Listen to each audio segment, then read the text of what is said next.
What's up, everybody? So, have you ever tried picking up a new habit and just to fall back on your old habits? Or have you ever started working out or eating healthy, but then you stop just after a few months or even after a few weeks? I think most people have had this experience. At some point, everybody has struggled with making a lasting change. I know I sure have. Now, typically, when we fail, we might say something like, that diet didn't work for me, or I just don't have time to work out. And these excuses are exactly that. They're just excuses. We look to blame other people or things for our failure. But the truth is, change is in our control. So why is it so freaking hard to change? Well, to put it simply, behavior change requires identity change. And changing identity is hard to do. So today, we are talking about identity and identity change, and I'm going to share with you one method that you can use to fast track your change effort. If you're looking to change your behavior or build a new habit or achieve something new or hit a new goal, you must change your identity. Anything new we want to achieve is on the other side of a new identity. New actions require a new identity. So Maxwell Maltz actually wrote about this 60 years ago in his book, Psycho-Cybernetics. Now, if you don't know who Maxwell Maltz was, he was a plastic surgeon, and he noticed that changing someone's face sometimes changed their feelings about themselves, and sometimes it didn't. Now, through his work, his observation, and his study, he discovered and named this thing called self-image, our identity. And he found that it dictates how we act, how we react, how we feel. Now, the summary of his book, Psycho-Cybernetics, is this: we always act in accordance with our identity. I'll say that again. We always act in accordance with our identity. If you believe you are a person who cares about your health, then you will act in alignment with that belief. You're more likely to eat well, exercise, go to bed on time, etc. If you are a, quote, hard worker at the office, you might sacrifice your exercise so that you can put in the extra hours at work. If you believe that you are good at math, you're more likely to work harder at math. The opposite is also true. If you believe that you are bad at math, you are more likely to avoid the subject and therefore not learn anything, and therefore it becomes a self-fulfilling prophecy.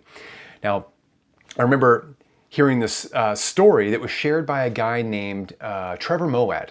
Now, Trevor Moawad is, unfortunately, he passed away way too young. He was a mindset coach who worked with Russell Wilson and I believe a couple other NFL folks. But he shared this story that his father shared with him about a successful magazine entrepreneur. And the story goes like this. The magazine entrepreneur, when he's young and he's in high school, he does not put in a lot of effort. He skips classes and he's not doing well in school. And he doesn't want to take the SAT, but his mom begs him to do so. And so he reluctantly agrees. He takes the test and he gets his score back. It's a 1480 out of 1600. And he thinks, holy smokes, I'm smart. Now, with that realization, he starts going to class more, starts hanging out with different people. His teachers start treating him differently, and his grades start to turn around. He goes to community college after that, goes on to Wichita State, and then to an Ivy League school. 12 years later, he gets a letter from the SAT board. After reviewing their policies and procedures, they realized that he was one of 13 people sent the wrong score. His score was actually a 740.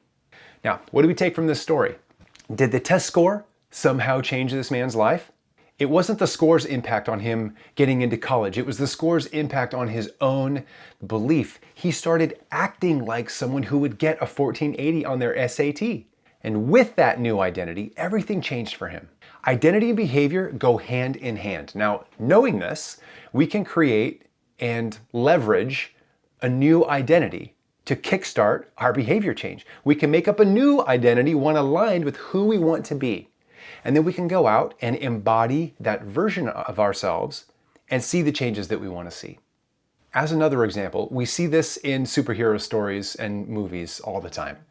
Every hero has two identities. They have a hero identity and they have an alter ego. If we want to be technical, sometimes the alter ego is the normal person and then they become the hero. So Bruce Wayne, for example, becomes Batman. Peter Parker becomes Spider-Man. Tony Stark becomes Iron Man, and so on and so forth. But sometimes the core identity is the hero, and then that person's alter ego is the normal person. So Superman is a great example. He is Superman. Clark Kent is his alter ego. Wonder Woman is Wonder Woman. Diana Prince is her alter ego. Thor is Thor, and then Dr. Donald Blake. Okay, we could go on. The point here is that each person has two identities. Now, these identities influence how they behave.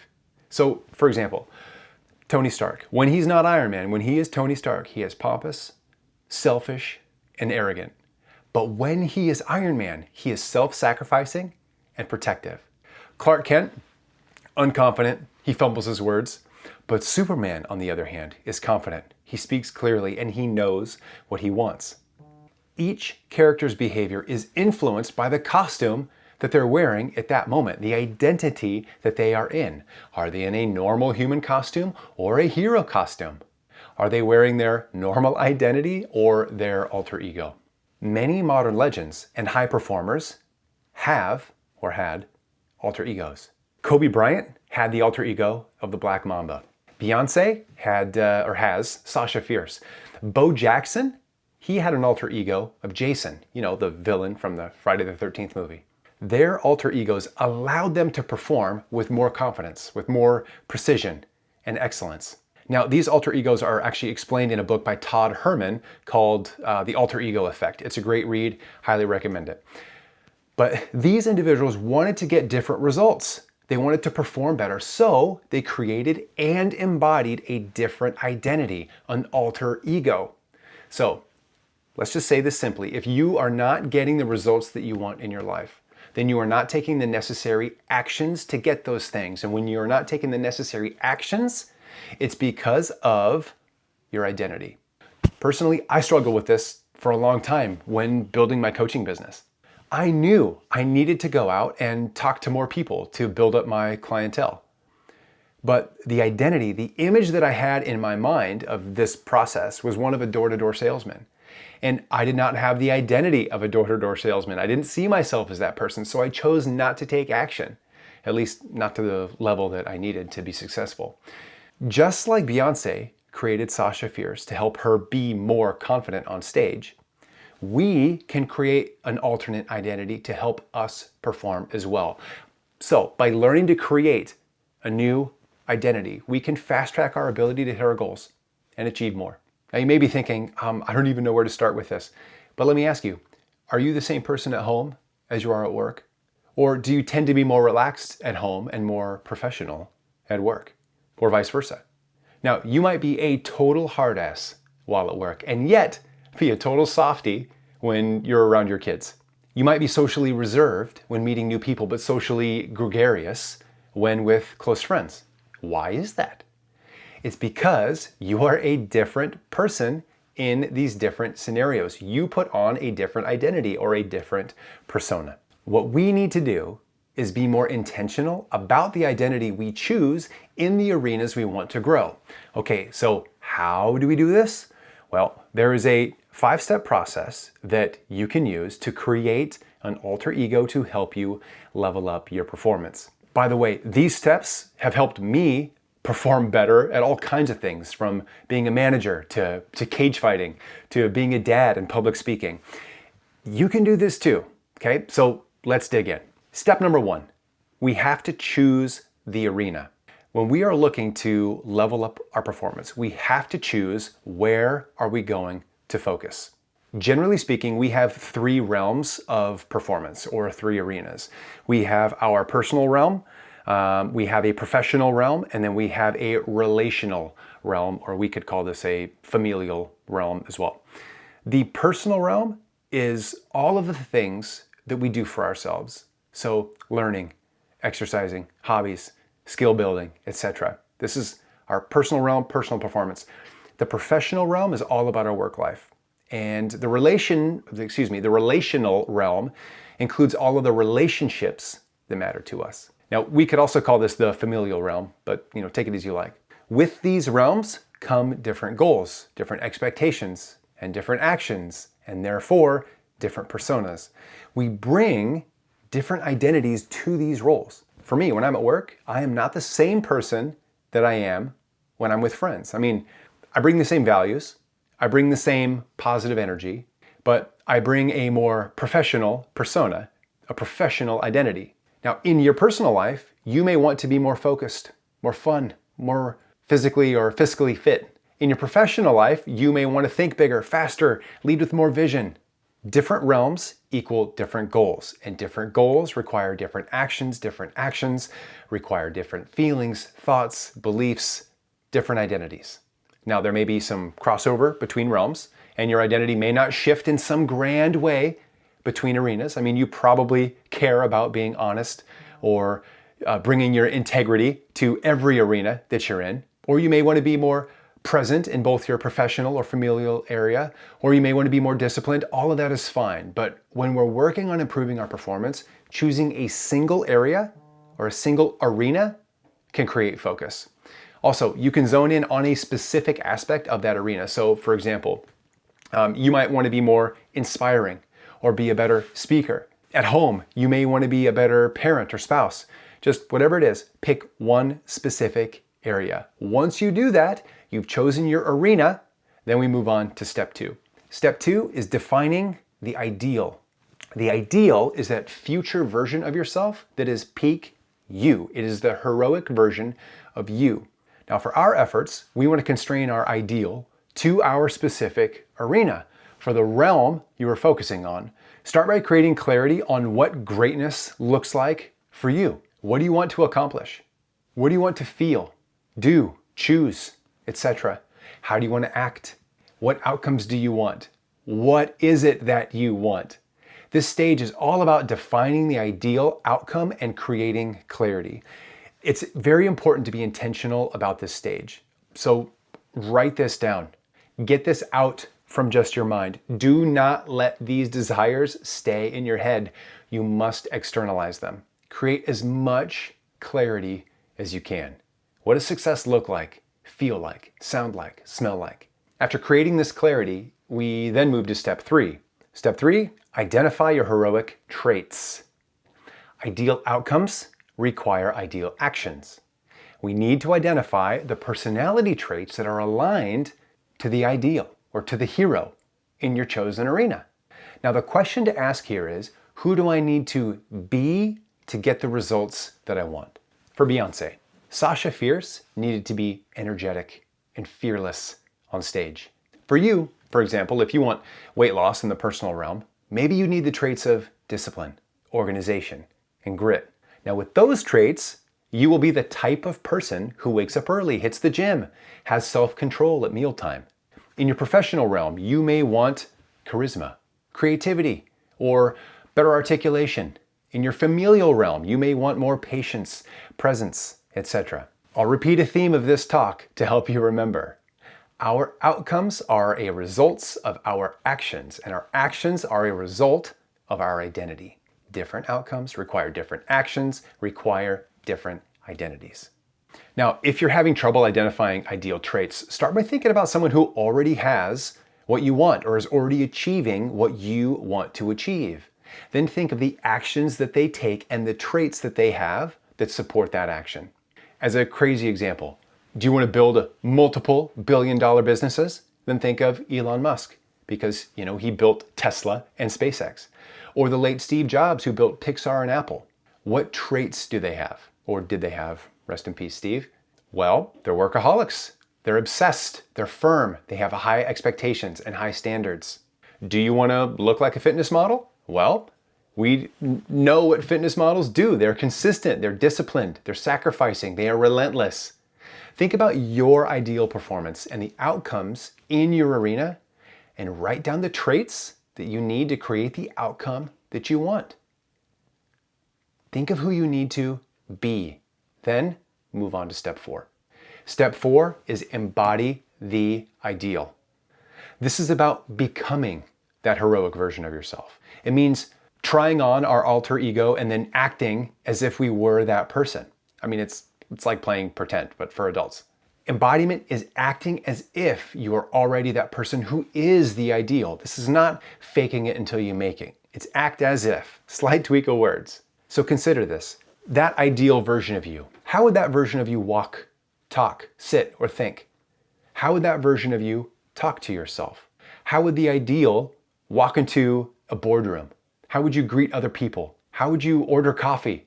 You can do all of these things in real life. Identify those traits, go out into the world in your chosen arena, and then embody the ideal version of yourself. Just go out and act as if. For 5 minutes, walk like the ideal. For 5 minutes, talk like the ideal.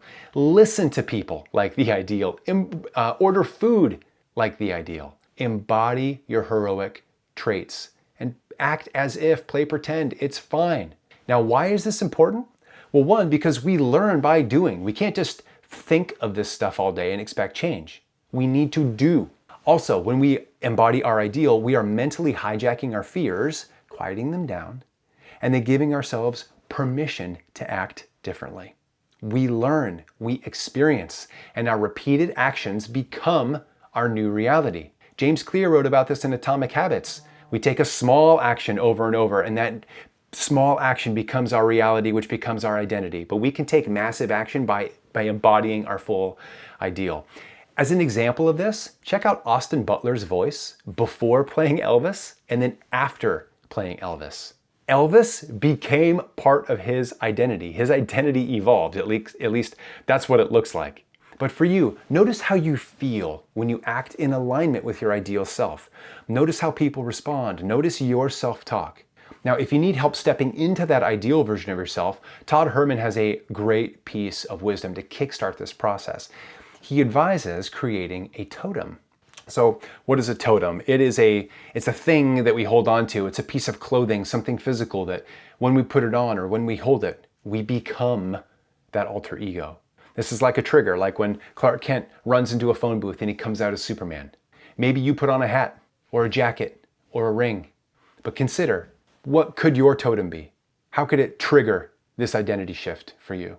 And by the way, I know of sports psychologists who leverage the same tactic with their athletes. They work with their athletes to use a hat or a glove or a pair of shoes or something else, like a piece of equipment, that is like a piece of their costume, that when they put it on, they become exactly who they want to be.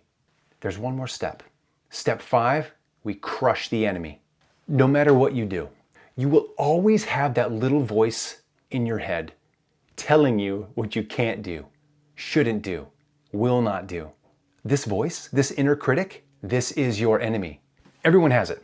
And the voice is known by many names. It's been called the fear voice, the inner critic, the inner bitch. Thank you to Andy Frisella for that one, love it. Or the inner gremlin. The job of this voice is to protect you and keep you safe. It wants to keep you in your comfort zone because it's all safe and cozy in there. It's the thing that stops you from taking risks. It's the thing that stops us from doing the one thing that we need to make progress, taking action. We must crush this voice if we want to win. It's okay to hear it and acknowledge its presence, but recognize it for what it is. Fear. A powerful way to crush this voice is to name it. Now, my inner bitch is named Craig. I don't know why I picked that name, but it just came to mind. But I imagine him as this evil version of me with a mustache, kind of like that Star Trek episode where the evil versions of other characters exist in an alternate universe. When that voice chimes in saying, "Who do you think you are? You're a fraud. They're going to find you out," I say, "Shut up, Craig. You're a little bitch, and I'm not listening to you." This helps make sure that I dominate and own the voice and not the other way around. By naming our fear voice, we can gain power over it. Not claiming your power over this voice is a sure way to keep you trapped in your current reality. This is not to say that you will never submit to your fear voice. This is a constant internal battle we must all face, myself included. But you can claim your power over that fear. So let's wrap this up. There is a version of you in the future who is everything that you want to be. This ideal version of you, the hero, is real. and you can embody that person today. Well, or at least as soon as you create clarity on what it is you want and who you want to be. Create this alter ego, embody it, and you can see your world change. Now, there's only 5 steps. 1, choose the arena. Where is that performance area you're looking to level up? Step 2, we define the ideal. Step 3, what are the heroic traits that you need? Step 4, embody that ideal, become the hero. And then step 5, crush the enemy, name that fear voice. Now you've got this, team. Thank you for being here. Go out there and crush it. And I'm rooting for you. Till next time.